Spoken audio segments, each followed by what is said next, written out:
Hello and welcome back. It's Hellas once again. We have grown slightly from only Greece. We've taken over Bulgaria, parts of Wallachia, most of Serbia, of Bosnia as a vassal. We still have well, we've actually gained Hungary as an ally, which was quite lovely. Poland, not so much. The Ottomans, they have been pushed back by quite a bit, and we're all enjoying that very much so. We also have Trebizond as a vassal, who we vassalized when they were a single province nation in Matracha.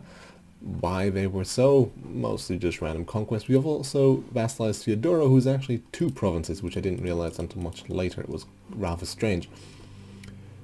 But most importantly, the Mamluks had a period of crap, and essentially they declined from a medium power to having a force limit of 2. That's 2,000. No, not 20, not 20, just 2.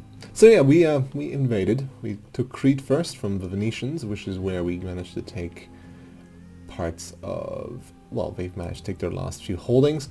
But what am I saying? I can just show you. So, timeline, of course, we start as Moria. We'll do medium speed, because it seemed to be reasonable for last time. Actually, there we go. So we have our first initial conquests, all very lovely. Athens falls. Moria takes Thessaly. Moria has vassalized Arbanon. We then take Ceres. Sooner or later. Come on, guys. Give me Ceres. There we go. Lovely. Ceres has been taken. We then take the rest of Macedonia. This is where we form Greece, I'm quite sure. Come on now. Sorry. There we go. Greece. Lovely. Arbanon, we've been feeding parts of Serbia. We've started eating the rest of Serbia, all very nice and good. This is actually some pretty rich land, which we were very enjoyed about. Genoa has started taking provinces from Venice, in this case, Eubola. First war against the Ottomans, definitely a good one. Managed to take a good chunk of Thessaly. Thrace. Taking the rest of Serbia. We have taken Constantinople. At this point we become an empire because we inherit the throne.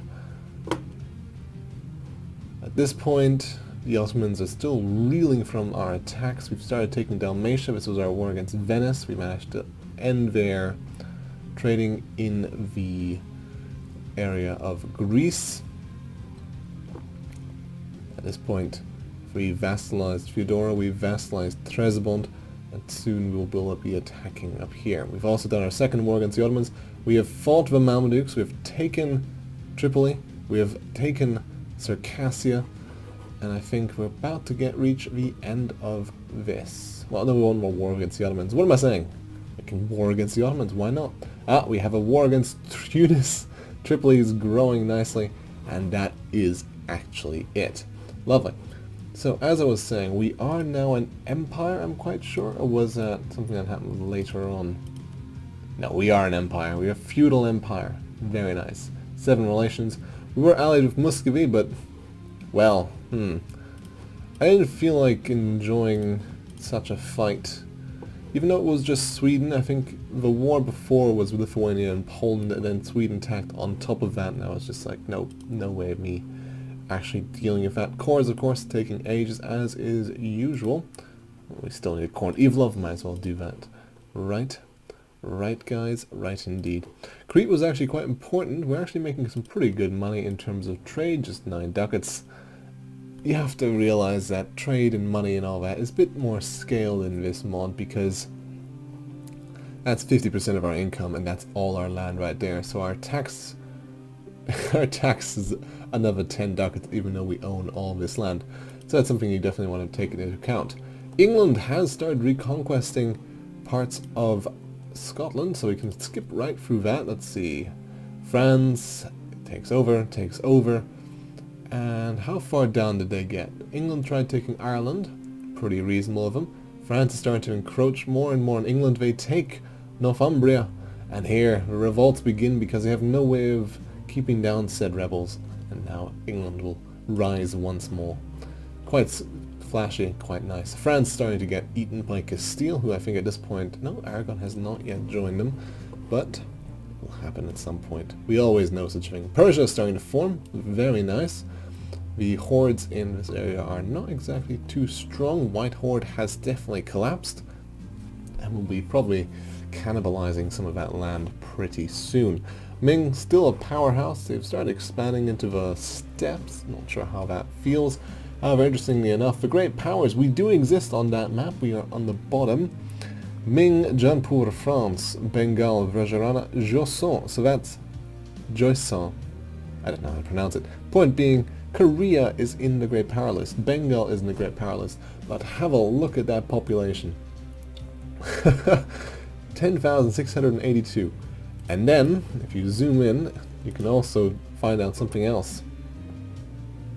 Every single one of these pops, where was it? God damn it, somewhere. Here we go. Each rural population represents 10,000 people, which means 10,000 times 10,000 gives you one hell of a population. I'm not sure if it continues the same with the upper class and so forth, but, well, Ming is definitely a powerhouse, and I definitely not want to try and attack them. Of course, their, what's the word? Their institution still hasn't spread very far. It's still definitely, oops, that's legalism. Meritocracy, yeah, it hasn't spread almost anywhere, thank God. It's only a 20% cost penalty. Banking has been embraced by Hellas, of course. The Renaissance hasn't yet reached us, but it started in Constantinople and Kaledeki, which is a previously Empire of Roman province, so that's always very nice to see. In terms of the Mamelukes, if you want to have a look at them, let's go and see. Mamelukes, 100 ducats, manpower cap of 18, 8 troops in total. If you want to make it even worse, have a look at this autonomy map mode, if I can find the map mode itself. You know, sometimes I wonder. Anyway, what is low autonomy? Anyhow, back to Greece. The greatest nations of all time. Definitely a bit better off, even though the land down here is pretty garbage. If we can have a look at our population map mode, it's relatively red. Only Ming is really any good. Jaipur, Bengal, the Fertile Valley and all that still going strong. From France, some Milan, Bohemia, a few health spots. But that's it for this recap. I think we haven't got much more to tell you about. I suppose I can do one massive time-lapse, and I'll let you watch that with great abandon. Again, Ming expanding like crazy. Mamelukes taking out Hejaz. Novgorod starting to lose land to Muscovy. White Horde still strong. The Ottomans starting to get pushed back by the mighty Hellas. Here we go. White Horde collapses. Hellas keeps growing. Fars is going to form Persia soon. Nope, they break apart into Isfahan and Tehran, so that's a shame on their part. England starting to get eaten. Ottomans lost Constantinople. Muscovy at the height of their power, but soon they will be conquered all over again. Hellas finally taken lands. We've got full control of the strait. Nice. Although, if you want to make sure I'm playing historically, we are way behind on tech, and even better, our church influence is high. Although, not as high as it will become in the future, because I am an idiot and I let that happen. All these people are our vassals. Probably best for me to show you the Great Power map mode, because we are creating a sphere of influence around the Ottomans, slowly but surely. Don't you worry, it will happen. And that's it. Thank you all for watching. Hope you enjoyed, and I'll be seeing you all the next time. Another 50 years, maybe a bit more, maybe a bit less. We'll see where it becomes interesting. Perhaps we should go west. Maybe we should go east. We'll see. I'll see you all then.